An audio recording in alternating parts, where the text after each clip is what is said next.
எல்லாருமே சேர்ந்து புடவை எடுத்துட்டு இருக்காங்க. ரொம்ப சந்தோஷமா எடுத்துட்டு இருக்காங்க. ஆமா, எனக்கு இந்த புடவை பிடிச்சிருக்கு, அந்த புடவை பிடிச்சிருக்கு அப்படின்னு சொல்லிட்டு கோமதி எல்லாருமே சேர்ந்து எடுத்துட்டு இருக்காங்க. அங்கருந்து பாண்டியன் வராரு. "என்ன புடவைலாம் எடுத்துட்டீங்களா?" அப்படின்னு சொல்லிட்டு கேட்குறாரு. ஒரு 3 புடவை எடுத்து வச்சிருக்கோம். இது 13,000, இது 9,000, இது 8,000 ஓகேவா பாருங்க" அப்படின்னு சொல்லிட்டு கோமதி சொல்றாங்க. "பரவால்ல கோமதி, எல்லாமே நீ பட்ஜெட் கூட தான் எடுத்து வச்சிருக்க" அப்படின்னு சொல்லிட்டு பார்க்குறாரு.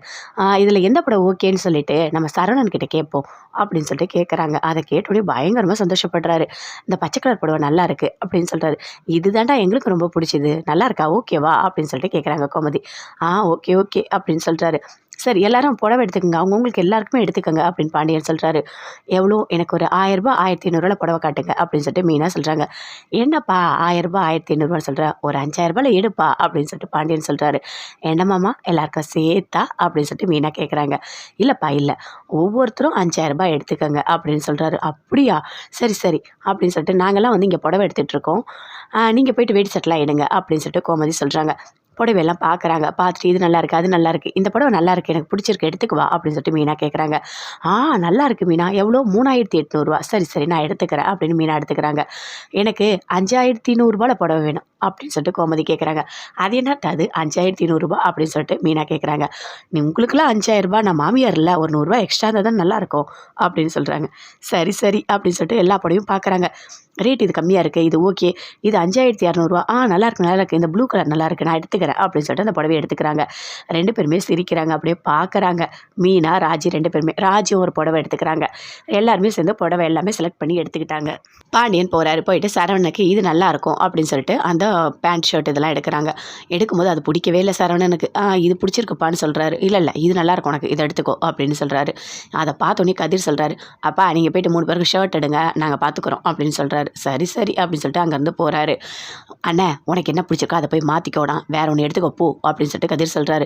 "அதே மாதிரி இதையும் பேக் பண்ணிடுங்க" அப்படின்னு சொல்றாரு கதிர். எல்லாருமே நல்லா சூப்பரா அழகா ட்ரெஸ் எல்லாமே எடுத்துக்கிட்டாங்க. எடுத்துட்டு வரும்போது அங்கேருந்து பாண்டியன் வராரு. பச்சை கலர்ல சட்டை எடுத்துட்டு வராரு. "என்னது இது? பச்சை கலர்ல நல்லாவா இருக்கு?" அப்படின்னு சொல்லிட்டு கதிர் கேட்குறாரு. "டேய் என்னடா சொல்ற? பச்சை கலரு மங்களகரமானது" அப்படின்னு சொல்றாரு. "என்னது பச்சை கலரா? மஞ்சள் கலர் தான் மங்களகரமானது" அப்படின்னு சொல்லிட்டு கதிர் சொல்றாரு. "என்ன சட்டையோ இது" அப்படின்னு சொல்லிட்டு எல்லாருக்கும் ஒரே மாதிரி தான் எடுத்திருக்கேன் அப்படின்னு சொல்லிட்டு பாண்டியன் சொல்றாரு. அங்கேருந்து வராங்க கோமதி எல்லாத்தையும் எடுத்துக்கிட்டு. "என்னங்க எல்லாமே எடுத்துட்டோம் ஓகேவா? என்னடா இது பச்சை கலர்ல சட்டை இருக்கே" அப்படின்னு சொல்லிட்டு கோமதி கேட்குறாங்க. எங்களுக்கு பிடிக்கல தான், இருந்தாலும் அப்பா எடுத்து வச்சிருக்காரு. "சரி பரவாயில்ல, ஒரு நாள் தான் நாங்கள் அட்ஜஸ்ட் பண்ணிக்கிறோம்" அப்படின்னு சொல்லிட்டு கதிர் சொல்றாரு. "ஓகே, ஓகே எல்லாமே எடுத்துட்டோம் சாரி எல்லாம். இதெல்லாம் பில் போட்டுருங்க" அப்படின்னு சொல்லிட்டு எல்லா புடவையும் காட்டுறாங்க. "இங்கே பாருங்க நல்லா இருக்கா?" அப்படின்னு சொல்லிட்டு கதிர்கிட்ட எல்லா புடவையும் மீனா காட்டுறாங்க. நல்லா இருக்கு அண்ணி, நல்லா இருக்கு." "ஏய் என் புடவை நல்லா இருக்காடா?" அப்படின்னு சொல்லிட்டு கோமதி கேட்குறாங்க. ஆனா கதிர் எதுவுமே சொல்லவே இல்ல. அப்படியே பார்க்குறாரு. கோமதி அப்படியே அமைதியா இருக்காங்க. "நல்லா தான் இருக்கு, என் புடவை நல்லா தான் இருக்கு" அப்படின்னு சொல்லிட்டு இருக்காங்க. எல்லாருமே ரொம்ப புடவெல்லாம் எடுத்து முடிச்சுட்டு சரி கிளம்பலான்னு இருக்கும்போது, "இல்ல தங்கமயிலுக்கு இந்த புடவை பிடிச்சிருக்கா நம்ம பார்க்கணும்ல. அவளுக்கு ஒரு ஃபோட்டோ எடுத்து அனுப்பிவிடு" அப்படின்னு சொல்லிட்டாங்க. அதே மாதிரி ஃபோட்டோ எடுத்து அனுப்பி விடுறாங்க. தங்கமயில் பார்க்குறாங்க. புடவை நல்லா இருக்கு அப்படின்னு சொல்லிட்டு வாய்ஸ் மெசேஜ் அனுப்புறாங்க. வீட்ல "என்னங்க கல்யாண செலவுக்கு பணம் வேணும். ரூ. 1,00,000 தேவைப்படும்" அப்படின்னு சொல்றாரு. "அப்படியா? நீங்க எவ்வளோ வச்சிருக்கீங்க?" "நான் ரூ. 40,000 ரெடி பண்ணியிருக்கேன். மீதி பணம் வேணும்" அப்படின்னு சொல்றாரு. "சரி இருங்க வரேன்" அப்படின்னு சொல்லிட்டு போயிட்டு உண்டியல் எடுக்குறாங்க. "இது வந்து கல்யாணத்துக்காக எடுக்கிறேன். நீ கோச்சிக்காத சாமி" அப்படின்னு சொல்லிட்டு தங்கமயிலோட அம்மா அந்த உண்டியல் எடுத்து வந்து உடைச்சு பார்க்குறாங்க. அதில ஒரு ரூ. 48,000 இருக்கு. "இது போதுமா?" போதும் போதும் இப்போதைக்கு." எனக்கு ட்ரெஸ்ஸுமா" அப்படின்னு சொல்லிட்டு தங்கச்சி கேட்குறாங்க. "இரு மீதி ஆனா